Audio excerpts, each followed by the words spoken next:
시청자 여러분 안녕하십니까? 네, 현정훈입니다. 네, 어느새 이제 12월도 한 20여일 남짓 남았습니다. 근데 이 12월이 지나고 나면 확 달라지는 보장들이 정말 많은데요. 이 보장들이 너무 많아서 그중에 중요한 것들만 제가 놓치지 않고 하셔야 될 것들, 시청자분들에게 꼭 필요한 것들을 놓치지 않고 준비할 수 있는 방법에 대해서 말씀드리겠습니다. 그래서 오늘 제목은 전문가가 알려드리는 12월 이후에 달라지는 보장 놓치지 않고 준비하기입니다. 여러 가지 것들이 있는데요. 좀 중요한 것, 가장 핵심적인 것 6가지를 좀 제가 정리를 했습니다. 첫 번째는 1에서 5종 종수술비가 이제 손해보험사에서는 사라지게 됩니다.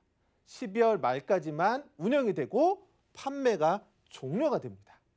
세부적인 건 뒤에서 더 말씀드릴 거고요. 자, 이제 종수술비를 가입하려면 이달까지 해야 된다. 두 번째는 많이 들으셨던 또 가입도 하고 계셨던 분들도 계실 텐데 무해지 환급형 상품이 이제 판매 중지가 됩니다. 그동안은 보험료 납입 기간이 지나고 나면 해지 환급금이 100% 이상 나왔던 부분들이 12월 이후로는 사라지게 됩니다. 그래서 특히 간편보험, 어린이 보험에 있어서 내가 무해지 환급형으로 혹시 모를 때 해지 환급금을 100% 이상 받거나 또는 저렴한 보험료로 가입을 원하셨던 분이라면 12월 기회를 놓치지 않으셔야 됩니다. 세 번째는 이대 질환, 그다음에 유사암 진단비가 가입할 수 있는 보장 금액이 축소될 예정입니다. 워낙에 지난 몇 년간 이대 질환 진단비를 많이 팔았고 또 유사암 진단비도 많이 팔다 보니까 손해율 관리 측면이 이제 두드러지게 나타나기 시작하는 것 같습니다. 그래서 뇌혈관 질환 진단비, 화혈성 심장 질환 진단비, 유사암 진단비가 부족하거나 없으셨다면 12월을 놓치지 않으셔야 됩니다. 내가 원하는 만큼 들을 수 있는 기회는 12월까지다. 그다음 네 번째는 최근에 가장 큰 이슈 중에 하나가 표적 항암 약물 허가 치료비인데요. 이걸 한 번 받는 게 아니라 계속 받는 표적 항암 약물 허가 치료비가 보험료가 인상이 될 예정입니다. 12월까지는 현행대로 하지만 1월 이후로는 이 보험료가 인상될 예정입니다. 워낙에 이 표적 항암 약물 허가 치료비가 출시 당시에 보험료가 낮게 책정이 되다 보니까 1월부로 특히 계속 주는 부분에 있어서는 보험료가 인상될 예정입니다. 다섯 번째는 자녀보험에 있어서 가장 큰 특징 여러 가지들이 있는데 그중에 대표적인 것 중에 하나가 유사암 보험료 납입 면제 조건입니다. 네, 보험료 납입 면제 조건에는 여러 가지가 있습니다. 일반암 진단비, 그다음 뇌졸중 진단비, 허혈성 있는데 자녀보험은 그중에서도 암, 뇌혈관, 허혈성 그리고 유사암 진단 시에도 납입 면제 조항이 있었는데 워낙에 이게 이제 발병률이 많다 보니까 자녀보험에 있어서 유사암 납입 면제 조건이 사라질 예정입니다. 그래서 내가 어린이 보험이 20세나 30세 만기라서 좀 이제 100세로 갈아타야 되는데 우리 아이 거를 지체하지 마시고 12월이 지나면 유사암 납입 면제 조건이 사라지기 때문에 12월까지 내가 한번 업그레이드 또는 새롭게 가입을 하셔야 되는 게 맞습니다. 마지막은 매스컴에서 많이 들으셨을 겁니다. 4세대 실손보험이 출시가 된다. 굉장히 새로운 패턴인 것 같고 좋을 것 같은데요. 자동차 보험 할인할증, 사고 유무에 따른 할인할증을 반영하듯이 보험금 청구 유무에 따라서 할인할증을 적용한다는 겁니다. 물론 할인되는 부분에 있어서는 굉장히 유리한데 개인적인 소견으로는 할증되는 것 대비 할인되는 게 동등하지는 않을 것 같다. 그렇다면 4세대 실손이 출시돼서 기존의 실손보험을 가입할 수 없게 된다라고 하면 굉장히 큰 아쉬움이 있을 수 있기 때문에 이 부분도 감안을 하셔야 됩니다. 이 6가지 중에서도 오늘은 다 취급하기가 좀 어려워서 종수술비와 계속 받는 항암 치료비에 대한 부분을 중심으로 말씀을 드리도록 하겠습니다. 자, 종수술비 또 질병수술비 굉장히 중요한 부분인데요. 이거를 진행하기 전에 질병수술비를 좀 세분화해서 구체적으로 좀 알고 계시는 게 좋습니다. 질병수술비와 관련된 부분으로는 크게 질병수술비, 종수술비, 그리고 숫자로 된 몇 대 몇 대 수술비가 있습니다. 가장 기본적인 건 질병수술비인데요.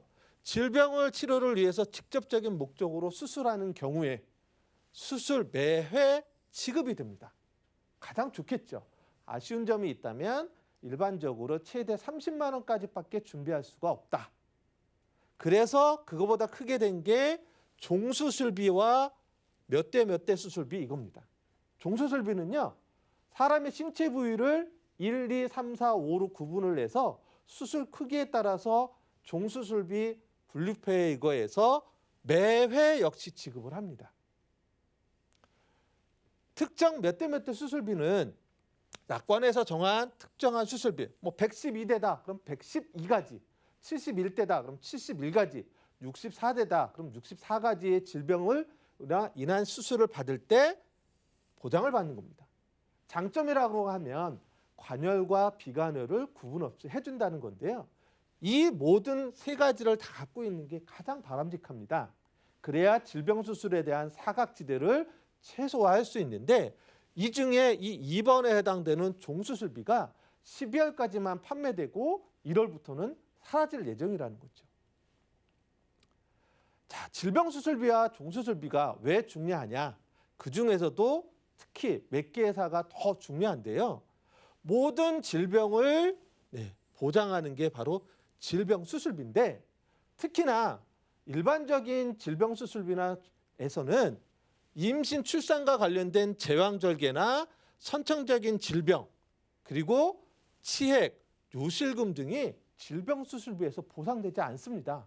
실손보험에서도 당연히 안 되고 질병수술비에서도 안 되는데 보험사 중에 가보험사와 나보험사는 이 부분이 제왕절개와 선천성 질환 그리고 치핵, 요실금까지가 보장을 해줍니다. 대부분의 보험회사는 다 면책이거든요. 근데 가와 나 보험회사는 제왕절개, 선천성 질환, 자녀보험에 주로 해당이 되겠죠. 그리고 치핵, 요실금까지도 보장이 되는데 이게 사라질 예정이라는 거죠. 그래서 질병수술비, 종수술비가 필요하다라는 겁니다. 또 하나의 특징은요. 이 질병수술비는 매회 지급한다고 말씀드렸습니다. 많이들 그렇게 알고 계실 거예요. 근데 여기에 단서가 하나 있어요. 대부분의 보험회사들은 연간 1회 한도라는 게 좀 숨어 있습니다. 동일한 질병에 대해서 2가지 이상의 수술을 받는다든지 2회 이상 수술을 할 경우에는 1년이 지난 다음에 새로운 질병으로 본다는 거예요. 그래서 연간 1회인데 가보험사와 나보험사는 그런 연간 1회 구분 없이 질병수술비가 매회 지급된다는 겁니다. 따라서 이 기회를 놓치시면 안 되겠죠. 예를 들면 디스크 수술을 했습니다. 6개월 뒤에 다시 수술을 또 해야 돼요. 그러면 가와 나 회사는 모두 보장을 해줍니다. 근데 다라마 회사는 1년 안에 또 한 번 똑같은 부위에 대한 수술이기 때문에 안 해줘요. 그래서 가와 나 보험회사가 중요하다는 겁니다. 자, 치핵 수술을 했습니다. 완치가 되면 좋은데 빠른 시간 안에 또 재수술을 했어요. 그러면 가, 나는 해주는데 다라, 마는 안 해줘요. 자, 요실금도 마찬가지입니다. 한 번 수술을 했는데 재수술을 했다. 가와 나 질병수술비가 있으면 괜찮습니다. 보장을 했는데 다라, 마는 안 해준다. 근데 이런 부분이 사라진다라는 겁니다. 자, 그러면 약관에서 보겠습니다. 다라, 마 이 회사에서는 자, 보험금을 지급하지 않는 사유 여기에 제왕절개, 요실금, 치핵, 제왕절개, 요실금이 보상하지 아니하는 손해로 명확하게 약관에 기재가 돼 있어요. 그래서 안 해줍니다. 그런데 가와 나 보험회사는 보험금을 지급하지 않는 사유에 임신 출산이 있으나 자, 제왕절개는 보상을 한다라고 되어 있어요. 그래서 별도로 기재가 됐기 때문에 해줍니다. 또 하나 치액이나 요실금이 여기에는 없습니다. 없다는 얘기는 보장을 해준다는 거죠. 그래서 이러한 종수술비, 특히 가와 나 보험사 거를 가입하시는 게 좋습니다. 왜냐? 12월 이후로는 판매가 종료가 되거든요. 자, 또 하나, 아까 회당도 말씀드렸는데요. 대부분의 보험사의 질병수술비는 다라, 마 같은 경우는 365일이 경과된 경우에 새로운 수술로 본다 이렇게 되어 있어요. 다든 마든. 그런데 가와 나 보험회사는 보험금 지급 사유에 있어서 직접 치료를 직접적인 목적으로 수술받을 경우에는 수술 1회당 이렇게 되어 있습니다. 365일 그런 조항이 없어요. 그래서 매번 준다 이렇게 보시면 될 것 같습니다. 자, 또 하나 이제 질병 수술비에서 또 핵심인 것 중에 하나가 체외 충격파 세석술입니다. 체외 충격파 세석술. 자, 이거는 비뇨기과에서 가장 많이 수술하는 요로 결석 치료입니다. 입원도 필요 없고요. 당일 치료예요. 예.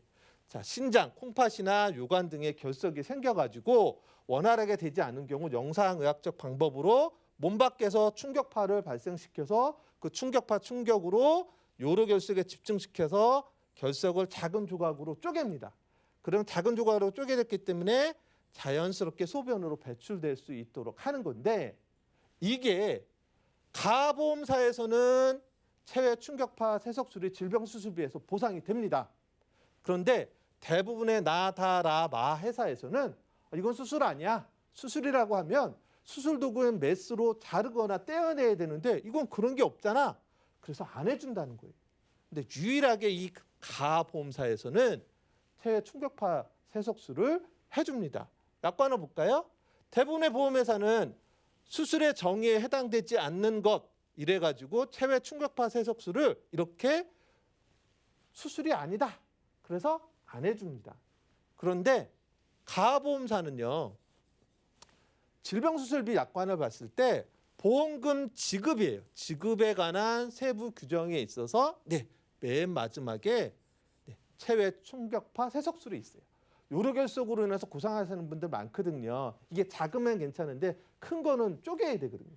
그럴 때 가보험회사는 이거를 수술로 인정해서 해준다. 그래서 이런 질병수술비를 가입할 수 있는 기회를 놓치시면 안 된다라는 겁니다. 자, 여기까지는 질병수술비 갖고 얘기했고요. 그럼 나 저런 질병수술비 없는데 그럼 어떻게 해야 돼? 네, 그런 체외 충격파 세석술, 치질, 요실금 이거를 종수술비에서는 해줍니다. 그래서 질병수술비를 가입하기가 좀 뭐하다 그러면 이런 종수술비로 대체하시면 되는데 이것도 12월까지만 판매가 종료된다는 거예요. 자, 그래서 질병 종수술비는요.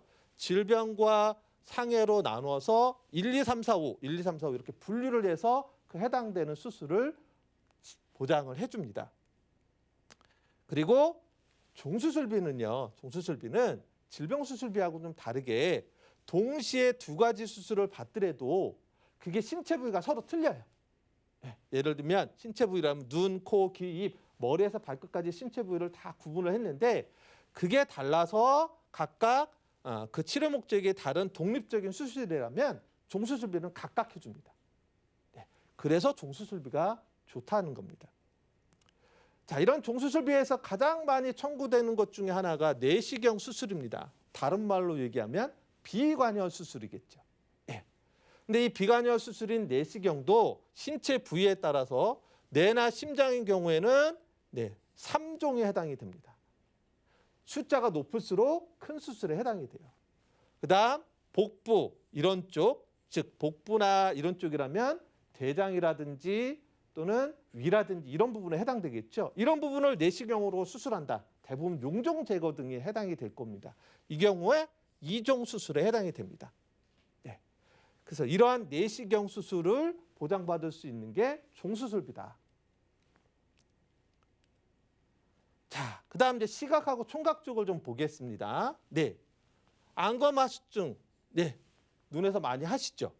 그다음 백내장, 녹내장 이런 게 종수술비에서 해당이 됩니다. 안검하수증 1종 수술, 그다음 백내장 1종 수술, 녹내장 3종 수술에 해당이 됩니다.